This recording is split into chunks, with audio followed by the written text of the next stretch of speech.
This is Jason from MainstreamGeek.com, and you're listening to the Mainstream Geek Podcast for Monday, February 8th, 2016.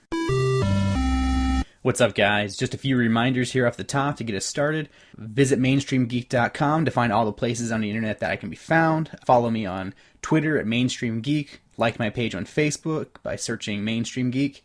Find me on YouTube by searching Mainstream Geek. I post a video version of the podcast on there, as well as other content. If you listen on iTunes, please be sure that you are subscribed to the show.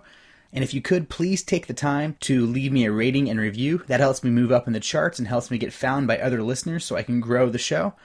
If you're not a fan of iTunes for podcast, I can be found on YouTube, like I said before, Stitcher, SoundCloud, and Spreaker. That's all I've got for reminders, so let's get on with the show. The first story of this week isn't so much a story as it is an opinion of mine that I'm going to deliver to you as a public service announcement. It's not the type of topic that we normally get into on the show, but it does have to do with the overarching topic of the show, in a way. How many of you out there use Hulu? How many of you out there use Netflix? Chances are that if you're listening to a podcast like this one, you subscribe to one, if not both. I myself have been a customer of Netflix ever since the days when all you could do was get DVDs delivered to your house. For those of you too young to remember this, the way it would work was you would have a list of movies that you wanted to watch, and one or up to three, depending on the plan you had. I think that's the way it used to work with DVDs. I don't have that service anymore where I get DVDs delivered to my house, so I can't really speak to that. But I think it was you could have 1, 2, or 3 DVDs at one time delivered to your house. But you would have a list of movies that you wanted to watch, and they would be delivered to your house in the order that you had them scheduled. You would watch it, or you would let it sit in your entertainment center and forget about it all month with intentions to watch it. This happened quite often. At least it did to me, and I know it happened to a lot of my friends. That's typically what would happen. You would get a movie that you intended to watch at one point, but then you got it. You weren't interested in watching it the day you got it, so you would sit it down, and then you would just forget about it. Then one day you would realize that it was sitting there, and you would watch it, or you would just send it back in order to get the next movie on your list that usually seemed more appealing at that time. Then you'd get the next movie in the list a few days later, and repeat the cycle over and over again. But back around 2009, the way things worked started to change. With more and more people getting access to high-speed internet, it opened the door to start streaming content directly to homes. No more would you have the chore of opening a red envelope and feeling the obligation to sit through a movie just to make sure that you were getting the most value out of the $8 that was coming out of your bank account every month. If you wanted to watch something, assuming it was available, all you had to do was click and it would start right there on your computer screen. Didn't have time to finish it? No problem. The pause button was always there, and it would bookmark wherever you were when you stopped. Weren't interested in what was on the screen after you started watching it? You could go back to the home screen. There was a seemingly infinite amount of titles to spend your time on instead. No more waiting for the mailman just to realize that you were receiving a title that you were only interested in watching 3 months ago when you were trying to fill your queue. The first truly on-demand service was right there on your computer. But then something even more amazing happened.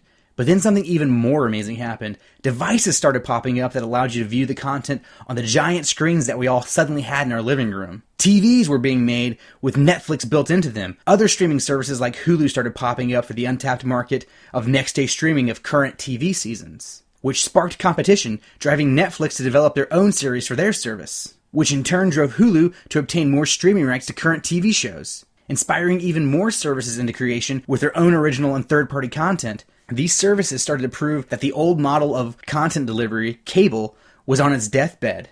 No more would consumers be required to pay large monthly fees just to receive channels that they didn't watch to get access to content that they wanted. And the public welcomed this. Traditional television required you to stick to their schedule. And even if you paid for add-ons like DVR or TiVo, you still had to program that device to record what you wanted to watch. And if anything went wrong, like what we saw recently, in which Fox's coverage of the NFC Championship game's after show went 24 minutes into the premiere of The Return of the X-Files time slot. Fans of the X-Files, who were less excited for the game, let alone the play-by-play of the after show for the game, not only had to fast forward through sports commentary, first world problem, I know, but because DVR records for a specific time slot, the last 24 minutes of the episode were just lost to many viewers, meaning that they had to scramble to catch up before the second episode premiered the following night, which I'd be willing to bet that a lot of fans turned to piracy to see that episode.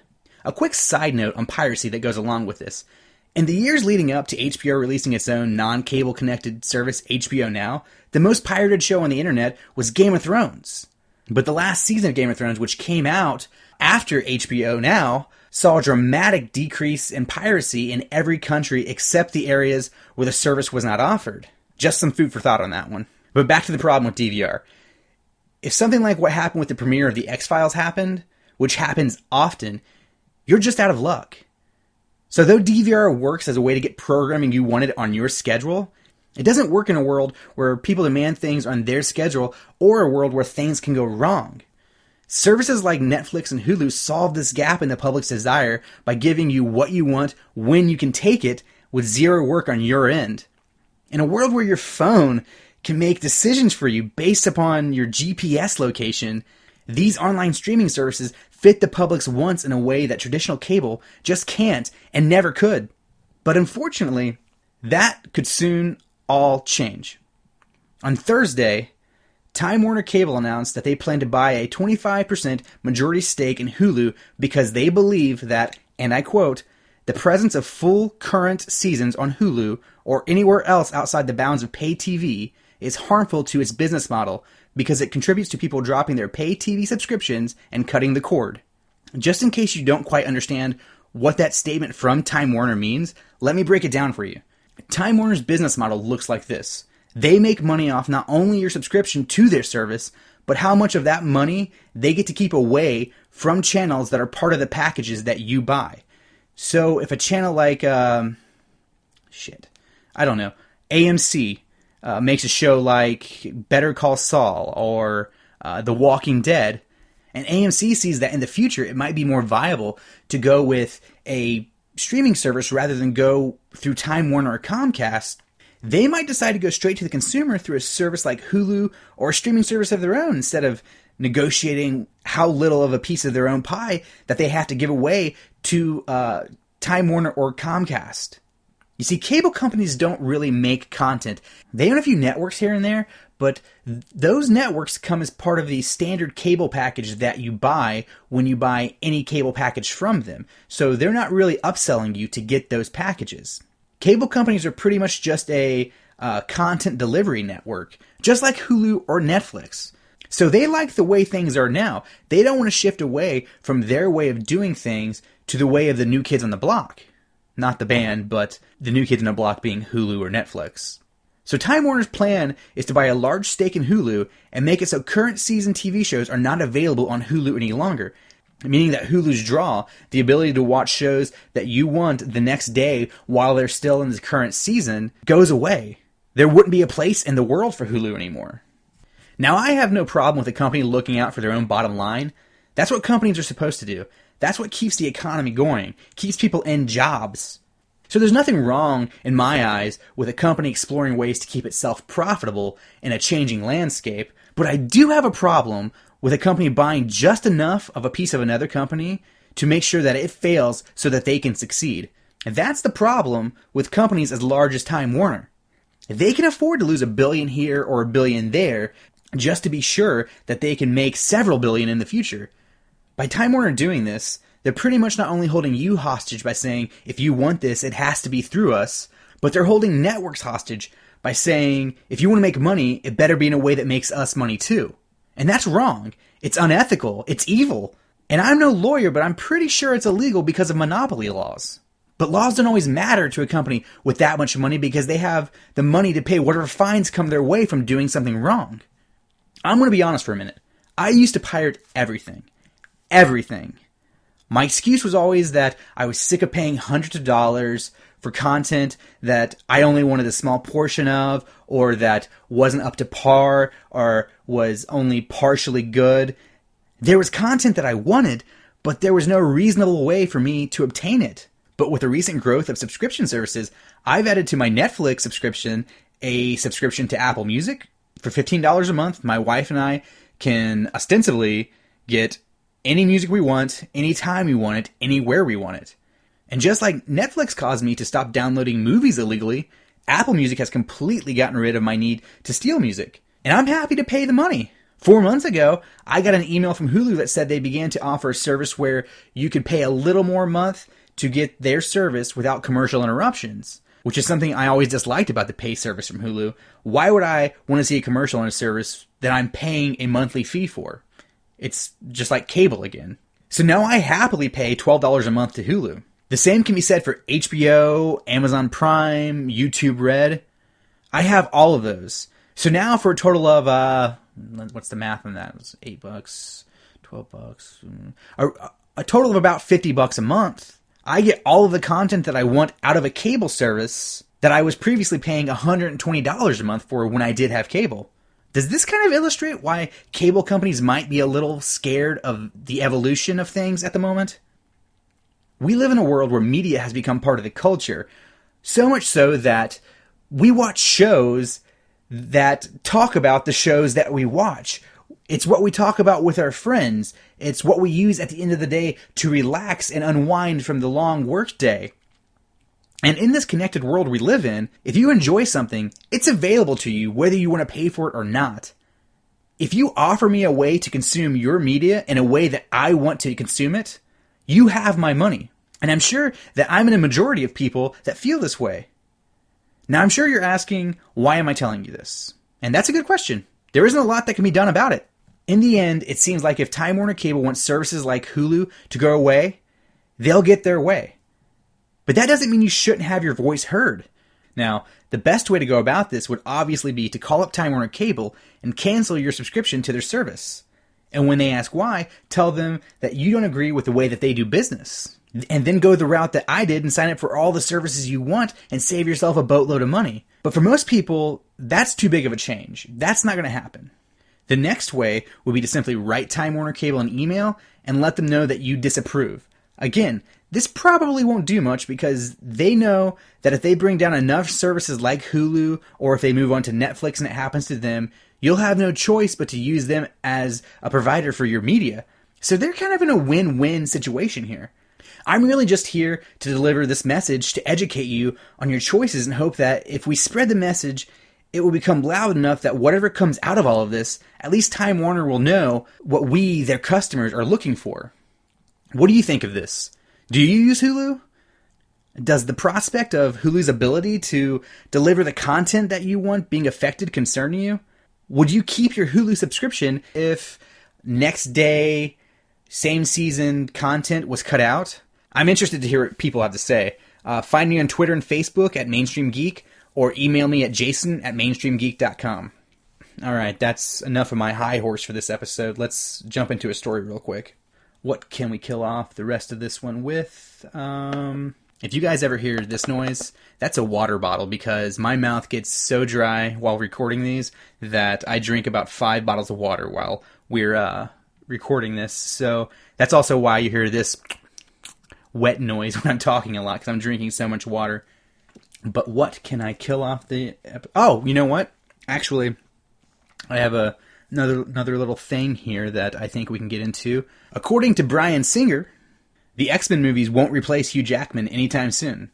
It was announced last year that the third installment of the Wolverine series of movies, which I think is set to come out... let's see, this year is Apocalypse, and so in 2017, I'm still forgetting what year this is. I am still tricking myself into the whole it's 2016, not 2015 thing, so it throws me for a loop sometimes, but this year's X-Men Apocalypse, next year is Wolverine 3, or whatever they plan on calling it.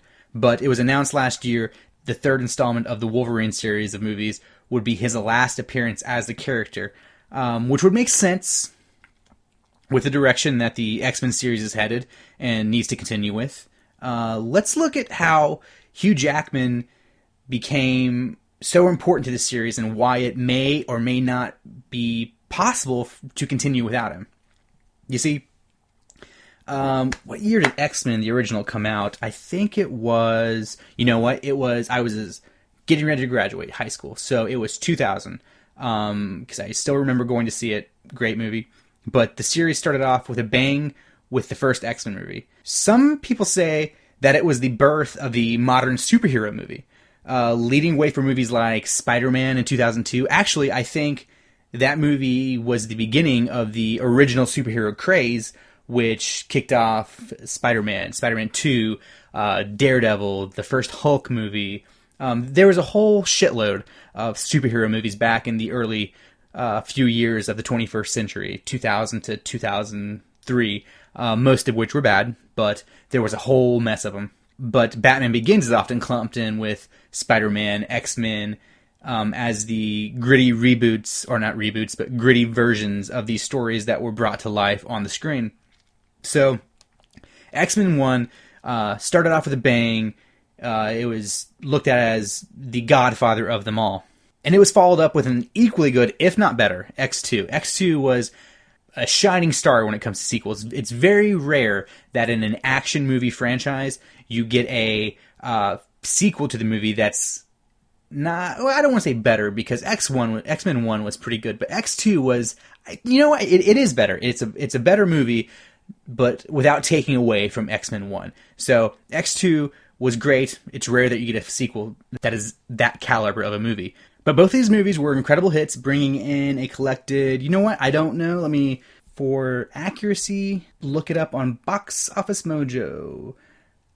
Together they brought in, it looks like, $700 million at the box office, which is an incredible amount of money for that time, because not back then, it wasn't every year that you got a few billion-dollar movies. It was $350 per movie was pretty good for back then. But in 2006, the series ran into a bunch of problems during pre-production of X-Men: The Last Stand. The first of which being that the director of the first two films, Bryan Singer, decided that he was done with the franchise for a while and wanted to move on to Superman Returns. And we all saw how well that turned out. So the project was passed on to Matthew Vaughn, who would later go on to direct movies like Kick-Ass, The Kingsman, and X-Men First Class. But during pre-production, Vaughn left the project for personal reasons close to the beginning of filming. This put Fox into a frenzy to replace the director with whoever they could find. They chose Brett Ratner, director of the Rush Hour movies that were a hit at the time. And I don't think I need to go into much detail on this besides saying what we got was X-Men: The Last Stand, what is considered to be one of the worst comic book adaptations of all time. But even with critics and audiences hating it, it was still a success at the box office, much like any of the first bad movies in a series are. But the poor reception made Fox do a double take on the direction that they wanted to head in with the movies. What they came up with was, instead of rebooting the series from scratch, to continue with the existing plot by giving backstories to some of the more popular characters that were introduced in the earlier movies. The new movies would be called X-Men Origins, and the first film would focus on Wolverine. They planned to follow that up with movies based around characters such as Nightcrawler, Cyclops, and Gambit, all of which would have small roles in the Wolverine origin story. Unfortunately, in 2009, the movie was released and again, universally panned by both critics and audiences. The plot of the movie was disjointed, the characters introduced into the story missed the mark so far from their comic book origins that they were unrecognizable to hardcore fans. It seemed as though the movie was put together from scraps found on the editing floor. But even though the movie didn't make money, it didn't lose money either. It pretty much broke even, meaning that there was still hope in Fox's eyes for the series. But Fox was back in the spot again to where they were unsure of what to do to bring the series back to its original success. And Fox needed these to become successes, because starting in 2008, the superhero genre was back in full swing with releases like Iron Man, The Incredible Hulk, The Dark Knight. Those all hit theaters and audiences wanted more. But unfortunately, Fox only had the rights to two properties. One of which was X-Men, which by the time X-Men Origins came out, they were only having a 50% success rate with. You have to remember, X-Men Origins was just the fourth movie in the series at that point. But their other series that they owned was the Fantastic Four. And we all know where they were with that one after The Rise of the Silver Surfer came out. It was dead in the water. And with Warner Brothers owning all of the DC properties and Marvel no longer looking to unload rights to theirs, so Fox had to work with what they had. The decision was made not to reboot the series, but to, again, go back in the past and tell the origins of the X-Men as a team. And by doing this, reinvent some of the existing canon of the films. This began in 2011 with Matthew Vaughn's X-Men First Class. X-Men First Class was a way to go back in time and see how a young Professor X, now played by James McAvoy, began the team in the 1960s. The movie was very successful and showed Fox that perhaps they didn't need to rely on the original characters to continue the series. But they still had what they viewed as a hit character in Wolverine. So they wanted to give that character another go. And in 2013 they did with the Wolverine. And though it was successful, it showed that the X-Men movies were better off as team movies rather than an offshoot. So they began production on a follow-up to X-Men First Class, with a film that would allow them to repair the damage that was done to the series in X-Men The Last Stand and continue as if it never happened, and possibly allow them to recast the entire X-Men lineup slowly so that it wasn't so jarring when a fan favorite was all of a sudden played by a new actor. They brought back Bryan Singer to direct, and they titled the movie X-Men Days of Future Past. It took place in the mid-21st century and the 1970s, which allowed the characters that exist in both the old and new sets of movies to commingle in the same film, but keeping Wolverine, who has been set up in the past as an ageless character, which I never quite understood. I mean, I know that mutations are supposed to occur during puberty. Why didn't he always stay with the physical appearance of an 18-year-old? But that's a topic for another time. But they kept Wolverine as a constant through the film to set up how they would change the plot of the older films. And it worked. It worked extremely well. So that's how they went about fixing the property and bringing us to today, where the franchise sits.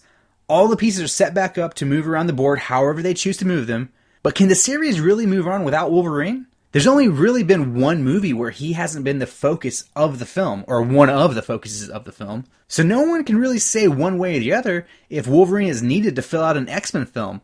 We'll find out in May when the release of X-Men Apocalypse happens, and I have a lot of faith in that movie just based upon how good Days of Future Past was. Though, to be honest, at this point, the trailers have been somewhat underwhelming to me, so I'll have to wait till then to find out. But I don't believe that Wolverine is needed to continue the success of the X-Men. It's really dependent on how strong they make the new characters moving forward. What do you guys think? Is Hugh Jackman needed in the X-Men series? Can they replace the actor who plays Wolverine? What are your thoughts on where the X-Men movies are headed? Let me know by reaching out on Facebook and Twitter at Mainstream Geek, or by emailing me at jason@mainstreamgeek.com. That is all I am going to have for you on this Monday edition of Mainstream Geek. I hope you enjoyed the show. As always, go to mainstreamgeek.com to find all of the ways you can contact me. Find me on Twitter at Mainstream Geek, on Facebook at Mainstream Geek, on everything at Mainstream Geek. Just search that on whatever site you are on, and you will most likely find me. You can email me at jason@mainstreamgeek.com. Visit my YouTube channel. Watch some of the videos I have on there. If you're listening on iTunes, please rate, review, and subscribe to the show. It helps me get found. It helps me grow the show. I would very much appreciate that. If you don't like to listen on iTunes, find me on any of the other podcasters out there, like Stitcher, SoundCloud. There's a new one called Spreaker that I'm on. Any of them that are out there, you can probably find me on that one. So leave a rating and review on that site, or whatever way that they let you tell me that I'm doing a good job or a bad job, however you want to say it. Go to iTunes or Stitcher, find my other podcast, Completely Straight, or go to CompletelyStraight.com to find out all the ways you can contact or listen to that show. That's all I have for today. I will see you on Wednesday. Until then, keep it geeky.